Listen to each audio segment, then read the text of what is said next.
Hello, everyone, and welcome to the SAG-AFTRA podcast. I'm Duncan Crouch-Ireland, National Executive Director and Chief Negotiator for SAG-AFTRA. There's no shortage of guidance out there for actors, but not all of it is created equal.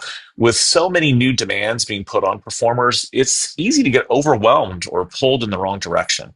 What's often missing in the conversation is clarity about the work, the preparation, and the craft itself. Today's guest is one of those rare coaches who doesn't just teach acting, he's a working actor himself. Rob Brownstein has spent nearly 15 years helping performers sharpen their skills for both theatrical and commercial work.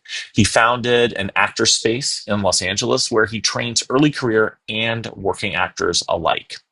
As an actor, Rob's credits include Breaking Bad, Curb Your Enthusiasm, Straight Outta Compton, Argo, and the upcoming Michael Jackson biopic, Michael.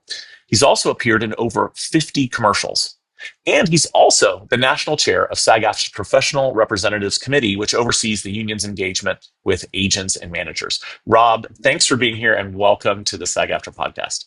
Thanks, Duncan. It's my pleasure. Let me just jump right in and say one of the things that I think is really unique about your experience and expertise in this area is that you work with actors both on theatrical and on commercial material. Can you talk a little bit about what the difference is and maybe how that, might be misunderstood by some people in the process? That's a great question. The funny thing is, there's not as much difference as I think people think. I think the difference is that everything is a story. And I think when we look at commercial copy, a lot of actors don't know how to find the story of what it's about. Once you find the story, it's the same acting. You do the same thing.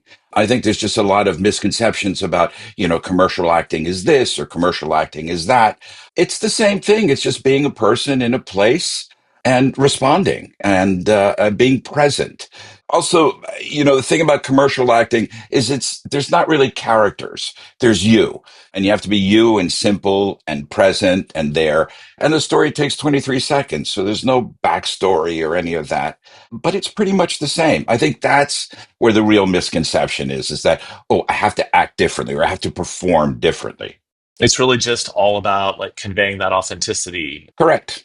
Yeah, it's just about bringing yourself to the work and being truthful and being present and reacting. That's the biggest thing that I see both theatrically and commercially with actors is, you act because you get led by the lines. I'm going to play the lines. I'm going to play what I think is there. So I act. But the key to acting is that you're reacting. Everything you say is a reaction to what's been said or done to you.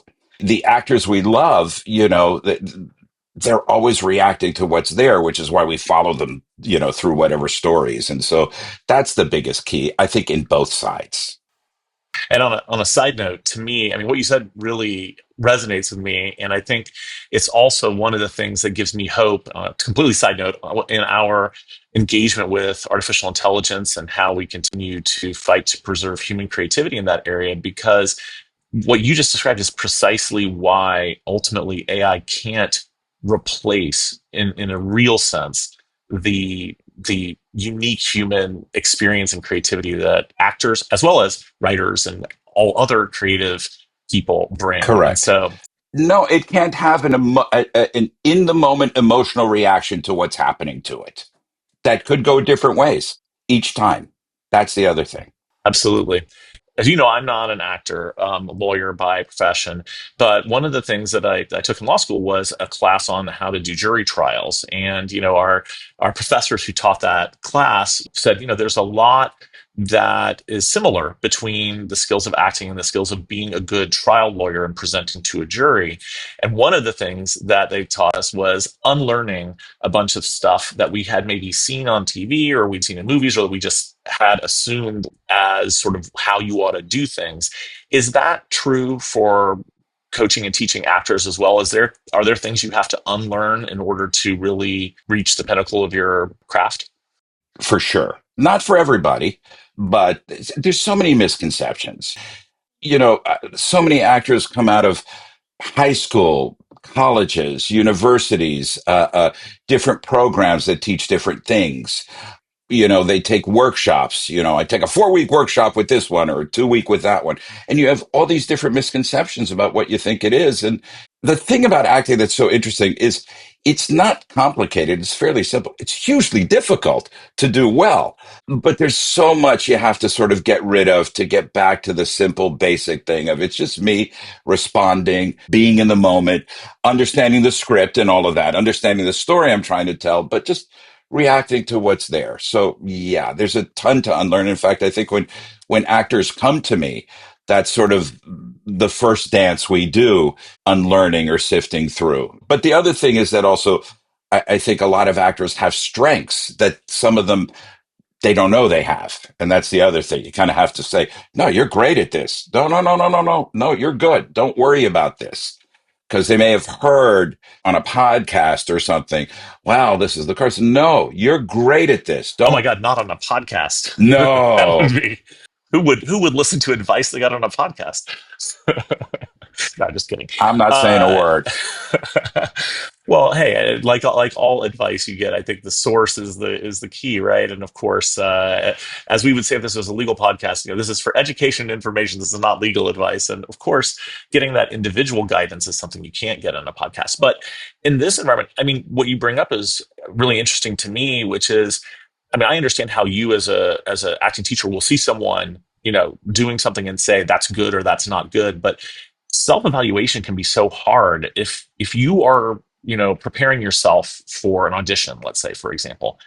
How do you know as an actor if what you're doing is good? Like, is it hard to self-evaluate? And are there any like tips or tricks for how to do that in a way that works? Yeah. I mean, I think that's the key is self-evaluation because, you're on set. You don't have your act. Some people do, but, generally you got to make a decision in the moment. And sometimes you're not getting a note. Sometimes the note's being given to the other actor and you have to know, oh, that was great. Or, I need to find something else. First of all, I don't say to actors that's good or that's bad or that's not good. It works or it doesn't work. I think it's a different thing. One of the things that I always do is I always have actors talk first because I want actors to be able to self-evaluate so that when you're on set, you're good and you know what you want to do, so that you can just fly 100 different ways. Yeah, there's a great story about Jack Nicholson that I forget which director said he'd never seen anyone who was as good as Jack Nicholson as knowing where he is in the story. Like if this is scene 2 and I'm shooting it 6 months later, Jack is as if I shot it 5 minutes ago. Like always knows like where he's coming from. And that's complete self-evaluation.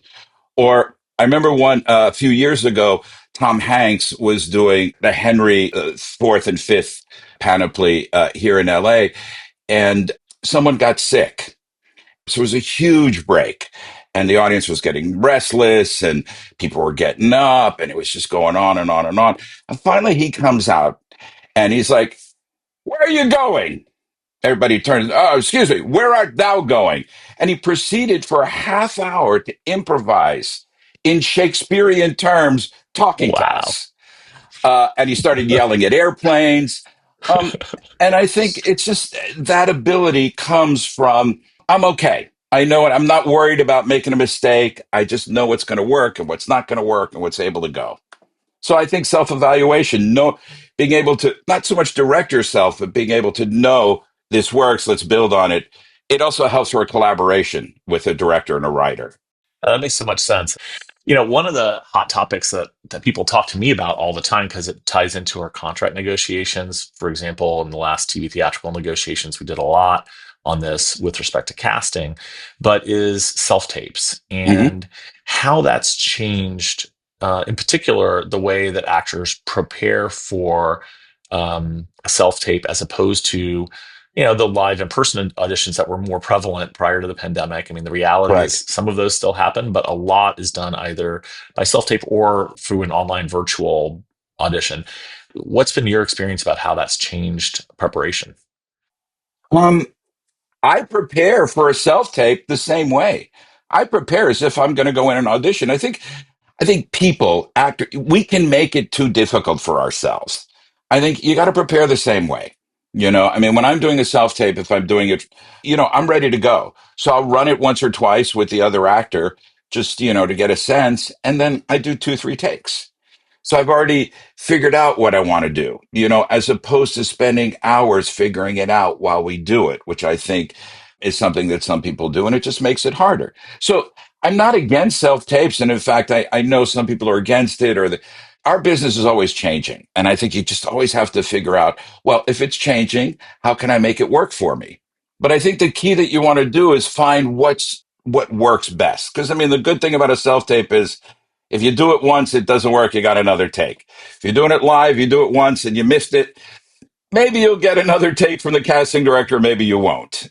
But I think the important thing, and then this again comes back to self evaluation, is if you're live and you really think you can give something better, you need to know within yourself to say to the casting director, hey, can I do it again? I think I just, I've got some. Or or when you're self taping, I got it. Let me not do two or three or 10 or 20 more takes. I got it. Let's move on. Yeah, like, how do you know when it's a self tape? How do you know when you're done so that you don't literally spend like all day and all night doing additional takes? As actors, we know when we've hit it, and that's the thing again, back to self evaluation. I know that I've gotten it. The other thing is we're just the acting department. I think sometimes actors get a little stuck with self tapes, with producing and directing the whole thing. No, don't worry about it. You don't have to even tell the story. Your job is just to act what's there on the page, in the scene, in the moment. Boom. And I think actors worry, oh, I coughed here, or I did this, or I made a mistake. No, casting directors, directors, they're smart people. Once they see what you're doing, that's great. One little change is not going to make a difference. The important thing is to be present and be hitting what you want to hit. But I do think that we spend too much time worrying about the externals.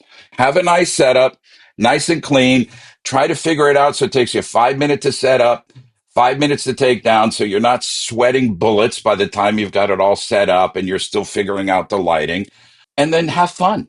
Have fun acting, because sometimes this is the only chance you get to act in a week is in your auditions. And I think Bryan Cranston said that his whole career changed when he stopped worrying about getting the job and started just going in for the audition, going, oh, this is my chance to act. So let me just go ahead and act. And I think if we can have more fun and not get crazy about, all these other things that are ancillary, then self taping can be a lot of fun. Auditioning can be a lot of fun. I feel like that's such great advice. The only chance you may get to act this role is the audition. That's the only thing you're guaranteed once you have the audition is that chance to act it. So enjoy it like it is a role and just put it out there. And then, hopefully it turns into you get another chance to do it. But if not, you did have that chance to do it. And that maybe helps keep people in that positive mind frame that helps them deliver like the best possible performance in the audition.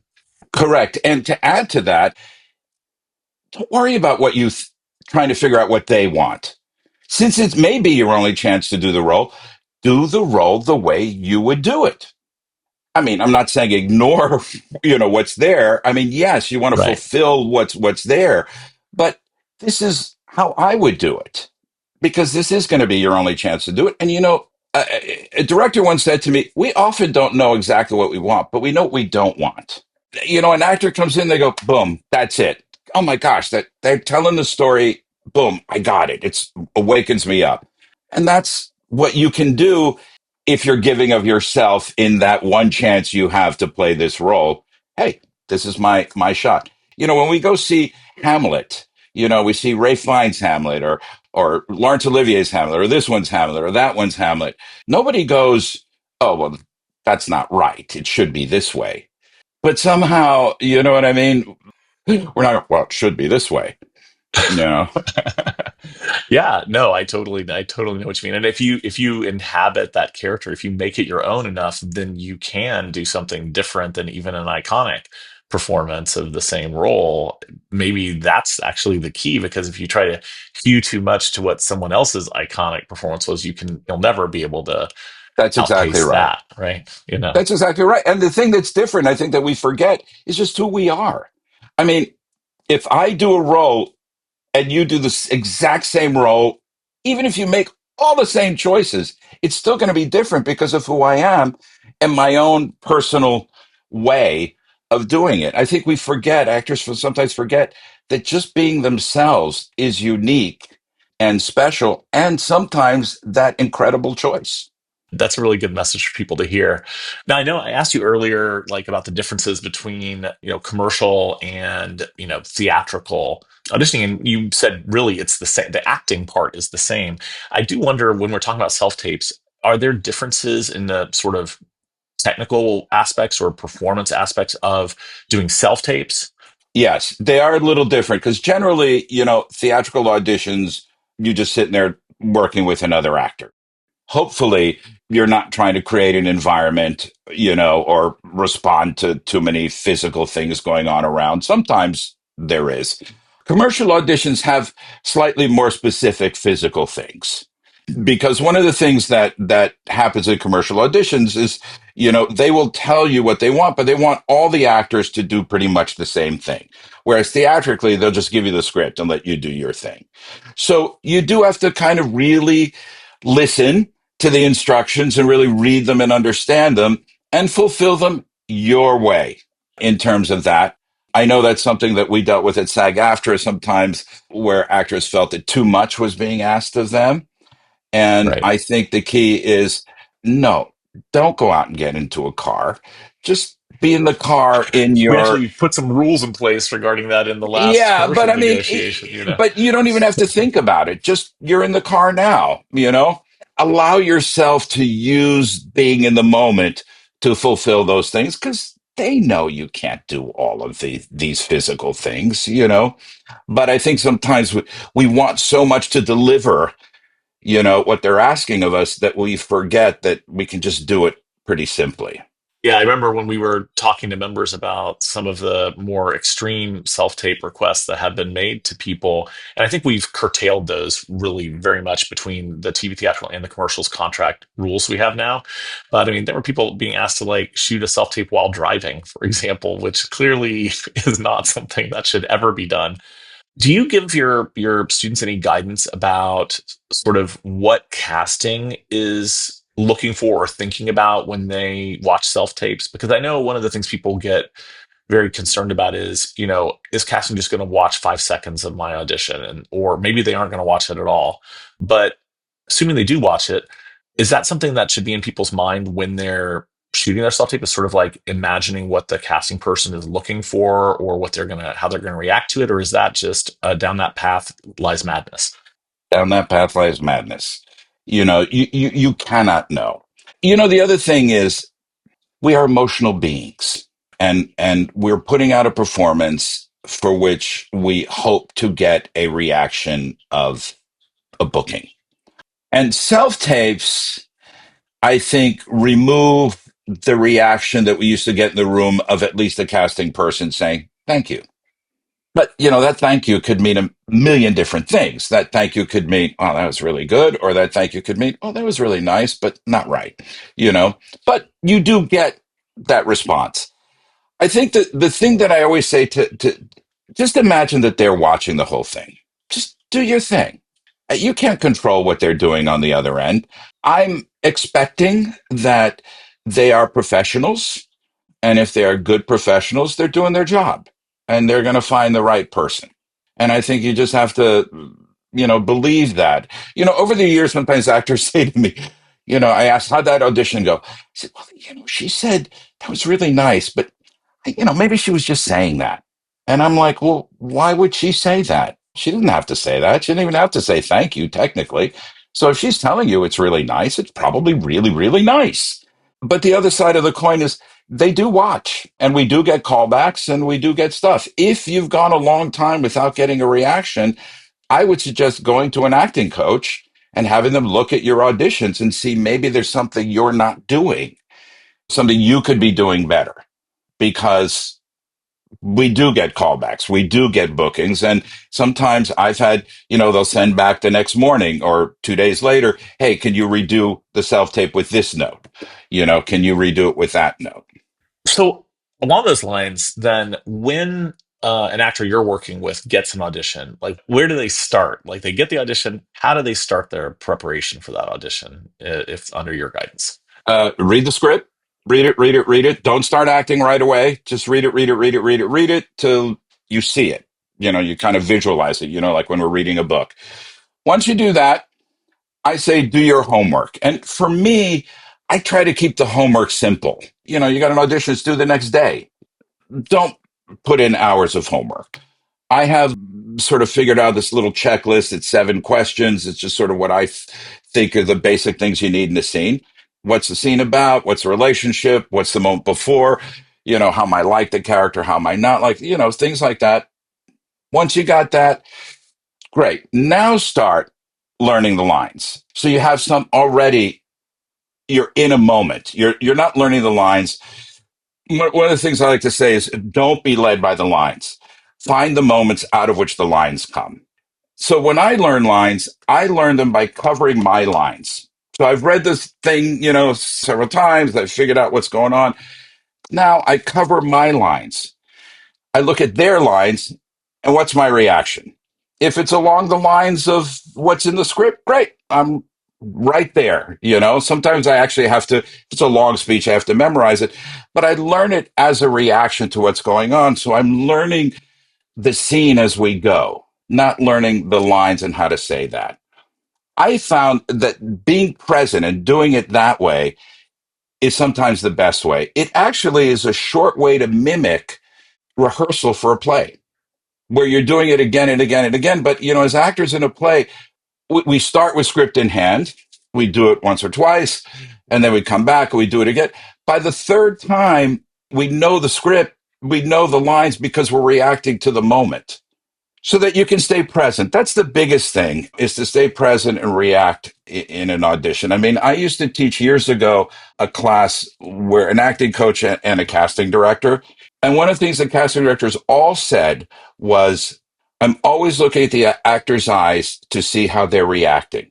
I'm not looking to see how they act. I'm looking to see how they're reacting. That's so interesting. I don't think I've ever, I mean, I obviously I haven't really taken acting classes before, but I've never heard that advice before. It's such a fascinating, as I'm just now thinking about it, it makes so much sense to see how your natural reaction aligns with the role that you're now portraying and adjust. Wow, that's really, I'm be thinking about that.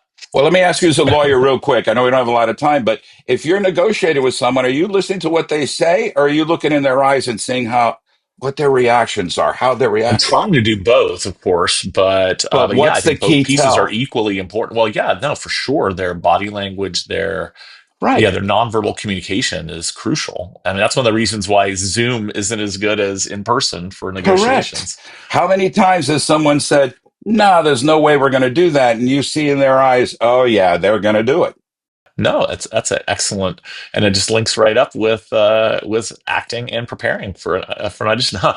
No, another thing that I've heard is I've heard that people should create a whole like backstory around their character or like flesh out the character's information, even if they don't have it, like they create it for themselves. Is that something that you would consider doing for an audition, or is that not the right point in the process where to do that sort of thing? I don't have a yes or no on that one. I think it depends on whatever the individual actor's process is.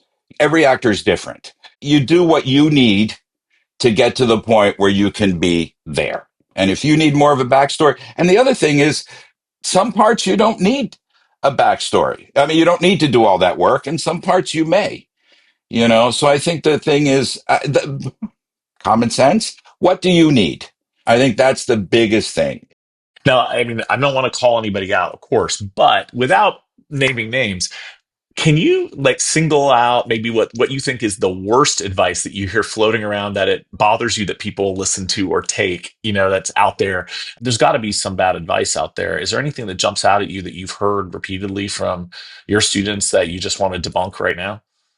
Um, I think there's 3 things that, and I don't want to say they're bad advice. I think they're well intentioned advice, and there is a kernel of good advice in it. But again, it has to be specific to the person and what they're doing.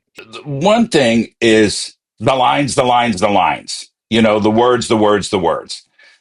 I mean, yes, we're serving the writer and we're serving the story, but we can best serve the writer when we're being people out of which those things come, you know? And I think a lot of times people just are very limited by that. And what happens is sometimes they just play one thing and there's so much more there. It's like if you see the words, I love you, you're always going to play it the same way. I love you. I love you. I love you. But maybe you're like, oh, I love you. God, you mean I hate you. So that's number Right. one. Number two, making choices. I think that concept has gotten crazy skewed. I think sometimes, actors will prepare for an audition and they've got one choice and that's the only choice. Well, when you're doing commercials, they want to see a different choice in every single take. And the same thing theatrically, and people get locked into one thing. So that's number one, and the other thing is just what is a choice? It's not something you think in your head. When Stella Adler said an actor's talent is in their choices, she meant the choices you make while you're working, while you're responding, while you're doing stuff that's there because you've prepared and you know what's going on. The choices can really get in your way. And number three, which again is, and again, I say take this with a grain of salt. I think sometimes we get so caught up in branding ourselves as actors. And I think, yo, back up a minute, look in the mirror, see who that is, and then what is your internal casting? You have a big sense of humor. Don't be afraid to use it. I think sometimes we get a little caught up in, oh, I got to be this brand or that brand. And I think, sometimes headshots are like, I want to be this character or that character. You're more than that. One of the things that people talk about a lot is writer's block, and I don't know if people call it actor's block or not, but I'm assuming there is such a thing as hitting a dry spell or feeling like Yeah. even though you audition over and over again, you're not necessarily booking. And what do you do to help actors who feel like they're stuck in that sort of situation? First off, let's blow it out. Let's do a couple of scenes, of stuff that you're terrified of, that you think you can never play, just to sort of do that and get that out of the way. I will sometimes with my actors, I'll say, send me a bunch of your self tapes. Let's take a look. Let's see if there's anything there. And, sometimes there is. We'll look under the hood. I will sometimes go back over some old self tapes just to see, how they go, ones that I booked and ones that I haven't. I have a daughter who's a musician. She never stops practicing. She never stops sometimes going and taking a session with a really well-known musician, or dancers never stop taking class. And I don't know why actors don't. I just feel like have a coach, go to a class, or be in a theater company. I mean, something where you can do readings or stuff all the time. I think sometimes you're just going to go through dry spells. Sometimes it's got nothing to do with you. It's just the way it is. And sometimes things change, in terms of that. And I just think you got to have a community and you got to have a way to practice your craft and enhance it.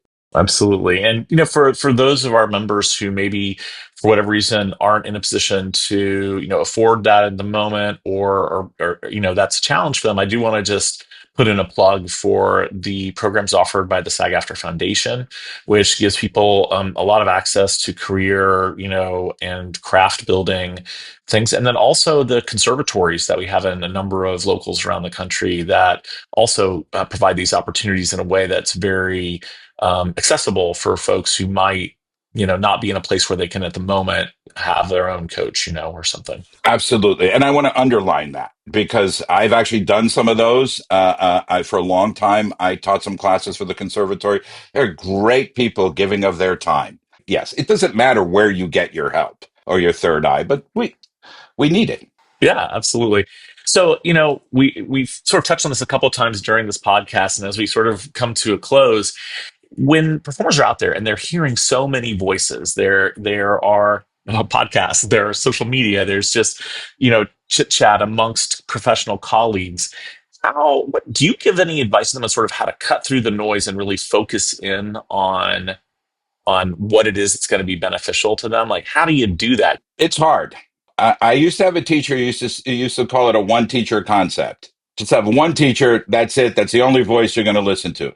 But then again, Jack Nicholson said, I studied with everybody. I went to 42 teachers. I think the biggest key is try to really understand what you need and who you are and not be torn apart this way, that way, and the other. If something's working for you in terms of how you approach something, great.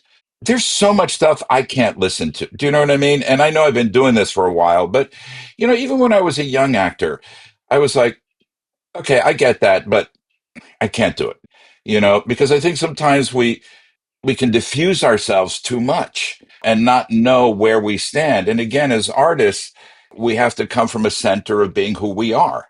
So, who are you? What works for you?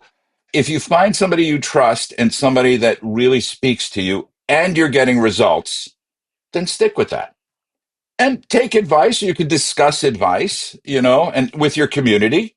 I encourage actors to have communities, of other actors that they can talk to.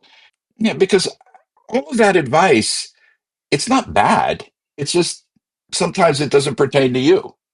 Yeah, it's funny because I can see that being really great guidance for actors, but that's also, I think, really good life advice, even for non-actors. I guess when I think about, you have considerable experience in the industry and success across different facets of it and with your teaching. How do you stay excited? I mean, you obviously are passionate about this. How do you stay excited and fresh, even with, all of the success under your belt? Like, what would you tell people? How do I keep it fresh every day, even after doing it for a minute?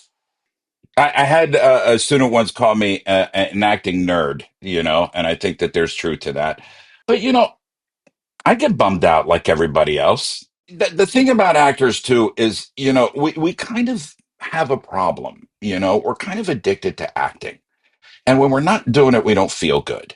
So that's again why having a theater company, having a class, having a community of people you get together with and act is so important. The way to keep fresh is to keep acting, but also recognize, man, sometimes there are downs and that's okay. I think, sometimes like, oh man, I shouldn't feel down. No, man, you really wanted it. It was a 4 episode arc on such and such, and you love that show and you love the character and you got close. It's okay. Be disappointed. Just don't live in it. Right. Years ago, I had an actor. It was a wonderful actor. Got literally so close on a number of big things. He was number two, literally. He'd get the phone call from casting, would call his agent and say, we loved him. We loved him. We loved him. We're going with this guy. But instead of going, oh my God, he started just eating himself up, going, I'm not booking, instead of going, my God, look how close I am. So, it's easy to do that. But at the end of the day, we like to act. I think that's the most important thing. Just act, act, act, act, act any chance you can get. That makes sense. And I mean, I've heard someone, I don't know if someone famous said this, or I've heard someone repeat to me or say for the first time, one or the other, that, if there's anything else that you could do besides act, you should do it because this is not a career for the faint of heart. And, my observation, having worked with actors for 24 years in the union, is that's so true because it's a really tough job, but the people who do it because they love it, like deep down, because they have to do it, I think those people do find a way mostly to keep it fresh for them. And maybe it just stays fresh because of that built-in passion for doing it. This is what they want and need to do. And that's how they get through the downtimes. Well, it's also, what do we consider downtimes? Is it downtime when you're not working in television? Then some people are doing a play at Antius. We have a Right. wonderful, vibrant, small theater community here. Right. And more of our members, do build careers out of a whole range of work, and also creating opportunities for themselves, in social media, new media platforms. Yes, this is an opportunity for a lot of independent stuff to come alive now. Yeah, Correct. absolutely. Well, Rob, I want to just thank you so much for being here. I really believe that the folks who've been listening to this are going to benefit tremendously from what you've shared. And thank you for your service to the union as well. Really appreciate that. Well, thanks, Duncan. And it was great hanging with you. And, the union's been really good to me. I look forward to it continuing for the next generation and the next generation. And Absolutely. And to all our listeners, thanks so much for joining us on this episode of the podcast. And we'll catch you on the next one.